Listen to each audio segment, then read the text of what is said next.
Good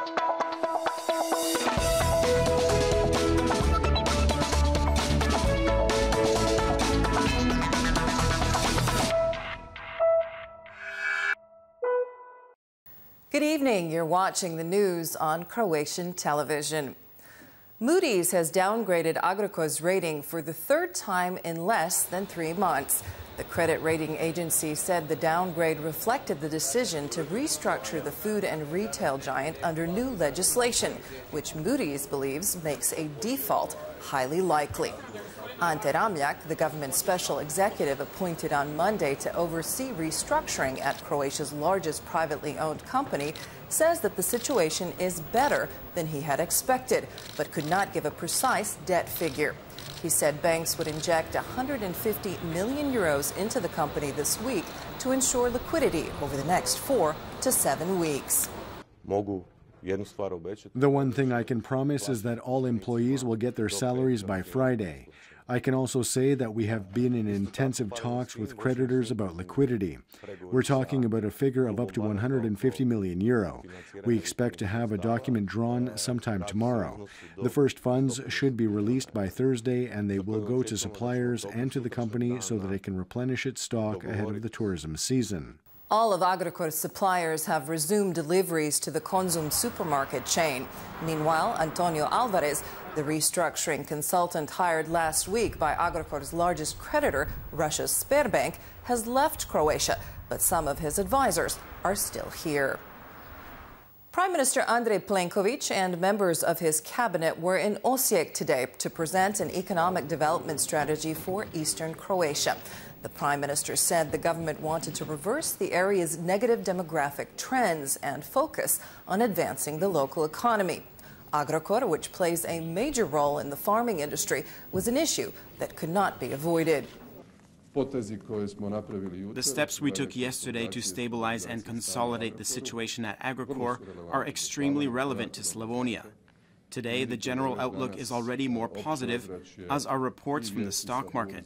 There is a calmer atmosphere among the people and in the media.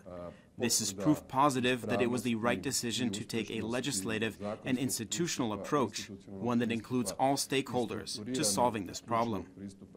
Croatia's central bank assessed the exposure of banks to Agrokor 27 times in the period from 2012 to 2016. The Croatian National Bank has said in a statement.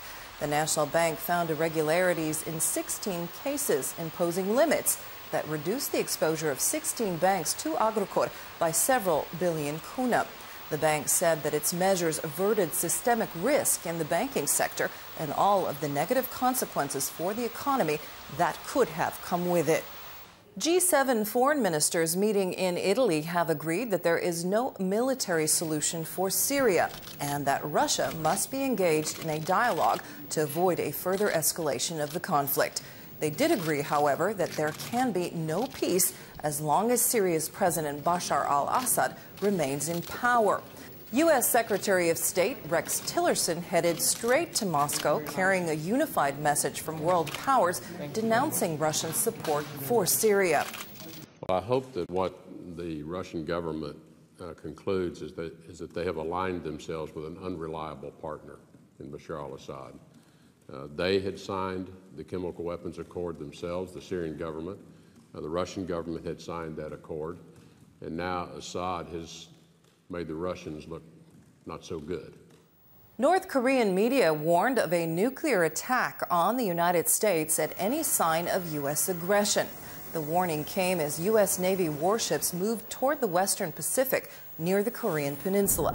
Washington has already said it is ready to resolve North Korea's nuclear and ballistic missile programs with or without China's help. In recent tweets, U.S. President Donald Trump urged China to take action. North Korea is looking for trouble. If China decides to help, that would be great. If not, we will solve the problem without them. I've explained to the president of China that a trade deal with the U.S. would be far better for them if they solved the North Korean problem. The driver of a stolen truck who is suspected of ramming into a crowd in central Stockholm, killing 4 people, has admitted to committing a terrorist crime, his lawyer says. Rahmat Akilov, a citizen of Uzbekistan, was remanded to custody today after making a court appearance. In this phase of the investigation, nothing has been ruled out. Now that Akilov is in custody, the investigation continues. If anyone else was involved in the crime, and this proves to be relevant to the investigation, that shall be determined. Security measures have been stepped up at the Vatican following recent terror attacks in Europe. Thousands of pilgrims are expected in Rome for Holy Week ceremonies presided by Pope Francis. Meanwhile, the Pope has opened a free laundromat for Rome's homeless. The Vatican plans to add showers, a barber shop, and medical services at the location in the next few months. Internet addiction or smartphone addiction is on the rise, especially among adolescents. Croatia has opened a new specialized outpatient center in Zagreb for the treatment of impulse control disorders like internet addiction. Patients are in treatment during the day and go home in the evening.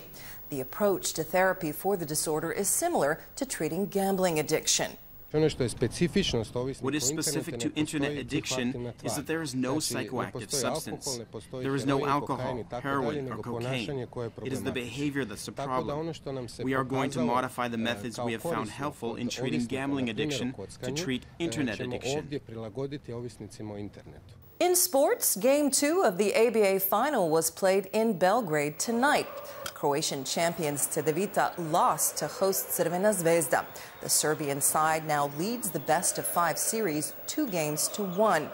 The winner of the ABA title gets a direct ticket to the EuroLeague. Wednesday's forecast calls for mostly sunny skies on the coast and partly cloudy skies in the interior. There will be a moderate to high northeasterly wind on the coast overnight. It will fall in the morning and shift to a moderate west-northwesterly and a southwesterly in places.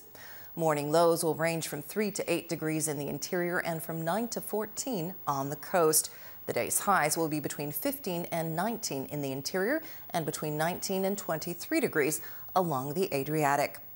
Mostly sunny skies are expected in the interior on Thursday, but the morning will be cool with a chance of fog and frost in places. There is a slight chance of light rain, mostly in central Croatia. Cloudier skies will set in on Friday, bringing scattered showers, first in the mountains and later elsewhere. A similar weather pattern is expected along the shore. There will be showers on the coast on Friday, especially in the north. Mild to moderate southerly and southwesterly winds are expected until Saturday, when they will shift to a moderate to high southeasterly. The north can expect a moderate to high northeasterly on Friday. And that brings us to the end of our program. Thanks for joining us. We'll see you again tomorrow.